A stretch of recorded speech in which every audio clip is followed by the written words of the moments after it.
Belakangan ini kita dikejutkan oleh banyaknya penemuan tempat-tempat wisata yang menarik yang selama ini tidak dikenal atau tidak kita ketahui.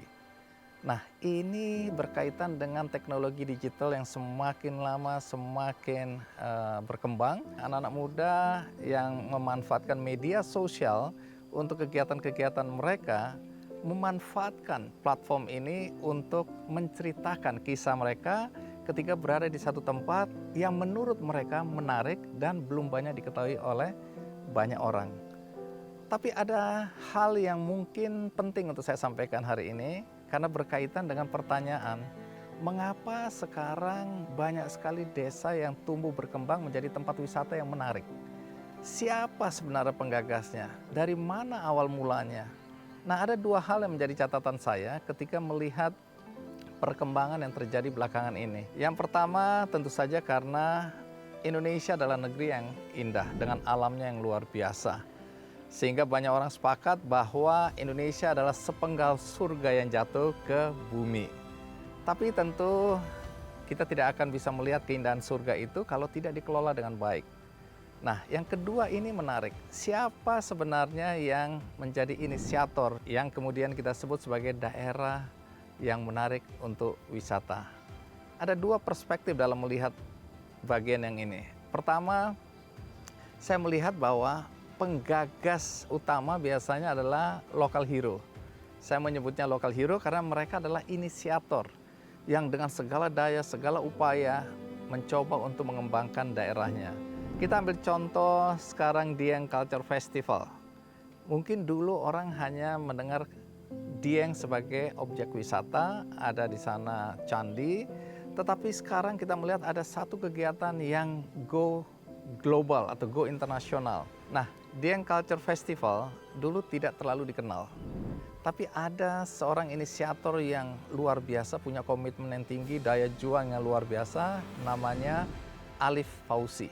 Saya sempat ketemu dan ngobrol.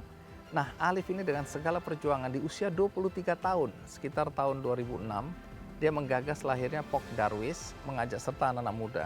Karena sebenarnya ada keresahan dalam dirinya ketika melihat bahwa penghasilan utama masyarakat di Dieng waktu itu adalah menanam kentang, bawang, dan tanaman-tanaman yang bukan tanaman keras. Sehingga yang terjadi adalah mudah sekali lahan-lahan di pegunungan Dieng menjadi longsor. Karena kegelisahan pada kerusakan alam seperti ini melahirkan gagasan bagaimana agar masyarakat mendapatkan alternatif penghasilan selain dari berkebun tanaman-tanaman yang menyebabkan tanah mudah longsor.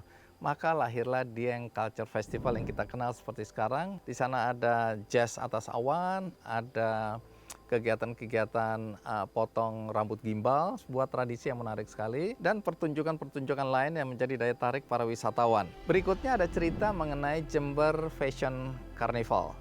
Ini satu cerita yang menarik. Saya bersahabat dengan almarhum karena dia sudah meninggal, Dinan Faris. Dinan Faris ini juga gelisah melihat di daerahnya 17 Agustus, karnaval-karnaval itu ya seperti kita tahu zaman dulu ya.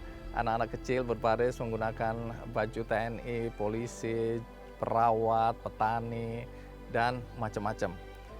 Itu ke itu dari waktu ke waktu. Dinan melihat bahwa tidak ada kreasi-kreasi baru, tidak ada kreativitas di situ. Maka dia kemudian melahirkan satu kegiatan karnaval dengan baju-baju yang kemudian kita kenal seperti Jember Fashion Carnival sekarang. Baju-baju yang luar biasa didesain sedemikian rupa. Dan hari ini kita lihat bagaimana Jember tumbuh dan berkembang luar biasa, tumbuh hotel-hotel ya. Kemudian anak-anak mudanya sudah mulai lebih kreatif, UMKM-nya berkembang ya. Kemudian industri fashion di sana juga berkembang. Bahkan gara-gara itu bandara dibangun. Dari dua kegiatan ini di Jember dan di Dieng, kita bisa melihat bahwa inisiatornya adalah anak muda dari desa setempat. Jadi mereka lah yang kemudian membangkitkan kegiatan-kegiatan yang menarik perhatian wisatawan. Tentu perjuangannya panjang, tapi poin yang saya ingin sampaikan di sini adalah inisiatornya adalah anak muda setempat. Kemudian kalau kita lihat ada inisiasi yang datang dari pemerintah setempat. Dalam hal ini Banyuwangi. Nah, Banyuwangi ini ada bupati yang kreatif dengan segala daya upaya, dengan kemampuan dia menciptakan ya gimmick-gimmick untuk orang jadi kepingin datang ke sana, namanya Abdullah Aswar Anas. Nah, Bupati ini kreatifnya luar biasa, saya pernah ketemu, kita ngobrol panjang lebar, dan kemudian meledak waktu itu di media sosial bagaimana orang-orang menceritakan tentang Tari Sewu Gandrung. Tari Sewu Gandrung ini dulu mungkin dianggap kuno, dianggap deso ya, anak-anak muda malu untuk menarikannya, tapi begitu dijadikan sebuah atraksi yang menarik sekali di pantai, ribuan anak-anak muda menari gandrung, maka hari ini banyak anak muda yang bahkan nangis-nangis ingin menjadi bagian dari pagelaran yang luar biasa. Ini memang bagian dari gimmick promo yang dilakukan oleh sang bupati. Tetapi sebenarnya esensinya adalah dia melihat bagaimana Banyuwangi yang tadinya hanya dijadikan tempat kencing oleh wisatawan yang dari Surabaya menuju Bali, ya mampir sebentar untuk kencing, bahkan ada stigma negatif yaitu Banyuwangi sebagai kota santet. Tapi image itu diubah sedemikian rupa dan kemudian lahirlah banyak sekali prestasi yang membuat banyak orang ingin datang ke Banyuwangi, termasuk ada Jazz Gunung Ijen di sana. Saya kebetulan adalah penasehat dari Jazz Gunung. Nah, kita lihat bagaimana daerah-daerah bisa tumbuh dan berkembang karena ada orang-orang kreatif di dalamnya.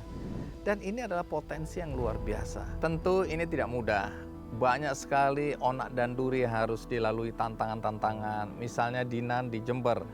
Karena Jember adalah kota santri, kegiatan-kegiatan festival fashion seperti itu awalnya tentu saja ditolak, anggota DPR juga menolak ya. Tapi kalau kita lihat sekarang Jember Fashion Carnival sekarang misalnya itu disejajarkan dengan karnaval-karnaval internasional, ada di Brasil Rio Carnival, ada juga Pasadena Flower Carnival dan karnaval-karnaval lain yang ada di dunia.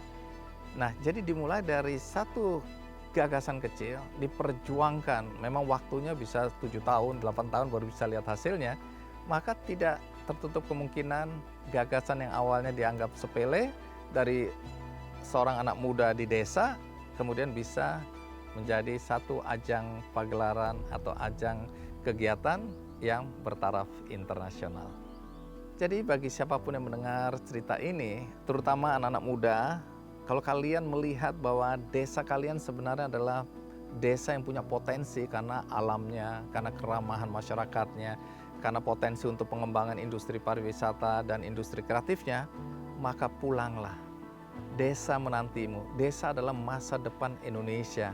Jadi jangan ragu-ragu lagi, kembali ke desa, kembangkan desamu, dan di situ peluang untuk sukses menjadi daerah tujuan wisata begitu besar.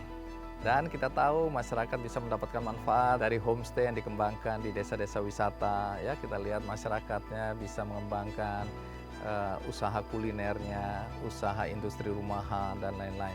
Jadi, ayo kita kembali ke desa, kita bangun desa kita untuk menjadi tujuan wisata. Dengan demikian masyarakatnya bisa sejahtera.